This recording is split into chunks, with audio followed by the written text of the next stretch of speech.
Ipinagpapaliwanag ng Department of Justice sa mga taga-National Bureau of Investigation at Bureau of Immigration na nagpakuha ng litrato kasama si dismissed Mayor Alice Guo. Umani ng iba't ibang komento at reaksyon ng mga selfie dahil tila naging instant celebrity raw si Guo nang sunduin siya sa Indonesia matapos maaresto. Sabi ni Justice Secretary Jesus Crispin Remulla, kapag naulit pa ito, ay suspindihin na sila. Nagsorry ang isa sa mga immigration officer na nasa litrato.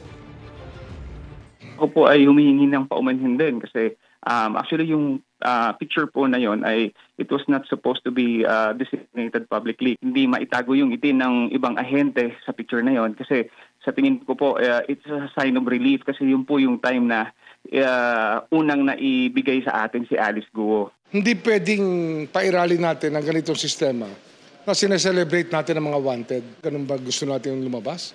Ano, gusto mo maging wanted para magpa-selfie mga tao sa'yo, sumikat ka? At least pagalitan muna natin, tsaka wag na maulit. Pag naulit, then suspension na kagad.